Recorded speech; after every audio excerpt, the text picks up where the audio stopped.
طبعا البطوله هتنطلق باقي ادوارها بكره، يعني بكره الساعه 7 بتوقيت القاهره في الماتش بتاع بوتافوجو البرازيلي مع باتشوكا بطل المكسيك. وبالمناسبه حتى الراجل بتاع باتشوكا طمعان، مش فاهم ايه يا ابني.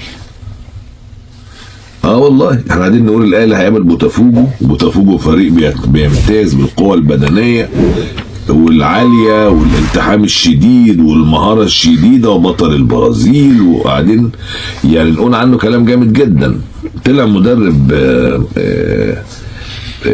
او المدير الرياضي لنادي باتشوكا المكسيكي اسمه الفريدو انتيرو، واتكلم ان طموحات النادي كبيره جدا في الانتركونتيننت. ماشي يا عم، فرصه كله يزيد وماله.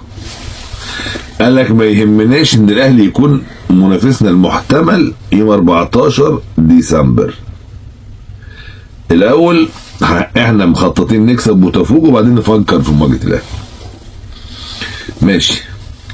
قال لك بنحترم نظام البطوله جدا وهتكون شيء كويس جدا ان احنا نكسب وننافس، واي فريق موجود في بطوله زي دي بالحجم ده هو فريق قوي جدا.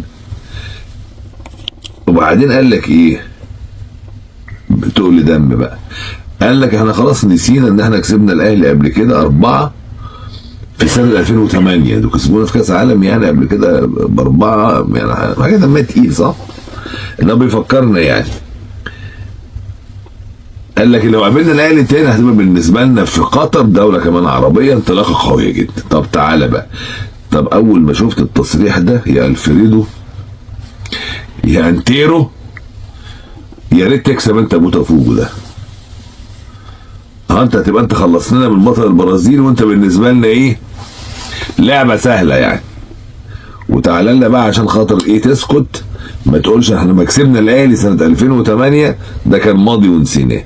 الزمالك عايز بيمد لحسام عبد المجيد، زي ما الاهلي عايز يمد بعقود بعض اللعيبه. طب احنا بنقعد نتكلم على زيزو زيزو زيزو زيزو زيزو، ما هو زي ما زيزو عنده ينتهي، الاهلي عنده لعيبه تنتهي عقودها، زي رامي ربيعه مثلا. رامي ربيعه مهم جدا في دفاع الاهلي، زي الشناوي، اكرم توفيق، ما دي لعيبه مهمه. اشمعنى زيزو اللي بنتكلم عليه في الزمالك وما نجيبش سيره الناس دي في الاهلي، مع ان كل الناس دي في يناير برضه من حقها توقع في اي نادي تاني، لان زيزو لعيب نجم كبير وفرود، زائد انه الطلب عليه واسع. يعني احنا لو قلنا اي لعيب تاني في الزمالك قعد ينتهي بنهايه هذا الموسم الناس مش بتتكلم عليه كتير، يعني تلاقي في لعيبه زي الجزيري مثلا هو حد بيتكلم، بس زيزو عشان لعيب كبير ومؤثر بشكل ضخم جدا في نادي الزمالك. كمان الزمالك حسام عبد المجيد تخيلوا بقى عليه العين، وفي كلام ان هتيجي عروض اوروبيه لحسام عبد المجيد الفتره الجايه، فالزمالك بيفكر يعدل عقده ويمده، يعني يعدل عقد حسام عبد المجيد. وانا بقول ان حسام ده من المدافعين اللي هيبقى لهم مستقبل في الكره المصريه وفي نادي الزمالك ان شاء الله خلال الفتره الجايه كمدافع بيتطور مستواه. امتى تعرف ان اللعيب ده هيكون له مستقبل من عدمه؟ لما تلاقيه مستواه بيتطور. هرجع تاني لزيزو، والده امبارح قال جملتين في غايه الخطوره، قال ان احنا كنا متفقين مع مجلس الاداره عن كل التفاصيل، يعني مش لسه هنقعد ونقول هتاخد كام وده كتير وده قليل والمقدم ما تقلل يا زيزو ما تزود يا زيزو.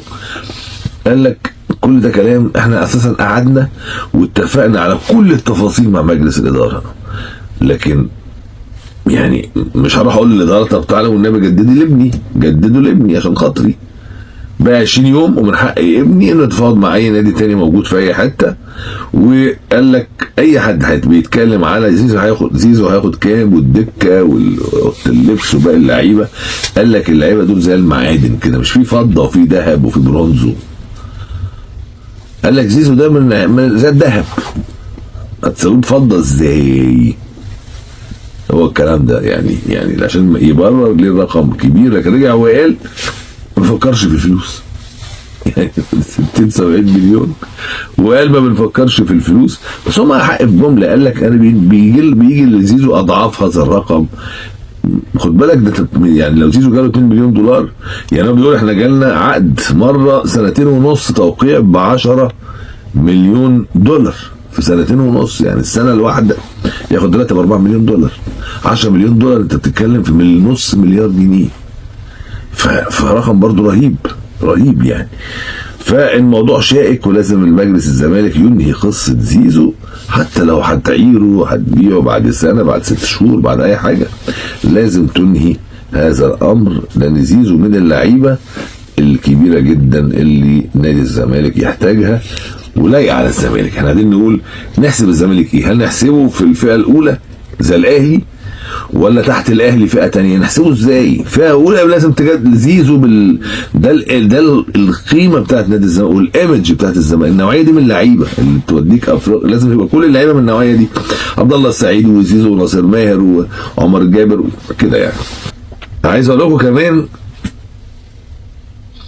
تصريح، فاكر لما حكيت لكم مره عن حكم اتكلم عن ليفربول واتكلم عن يورجن كلوب وتهاجم الناس، اخدته على السوشيال ميديا وقال لي انا الفاظ فيهم وحاجات كده، حواديت كده، وتحاول للتحقيق في رابطه الانديه الانجليزيه. حد كان سجل له يعني قاعد كده في كافيه ولا بتاع، ففضفض بكلمتين ان ليفربول يعني في الانفيلد ما فيهوش هزار. ده اليكس فيرجسون قال انت لما بتروح الانفيلد بيسموه هناك استاد ايه؟ استاد الموت مثلا.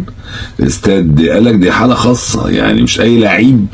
بيقول لك كنت بغير التشكيل بتاعي، كان اسطوره من اساطير مانشستر يونايتد، واخر دوري كسبه مانشستر يونايتد كان مع الراجل ده.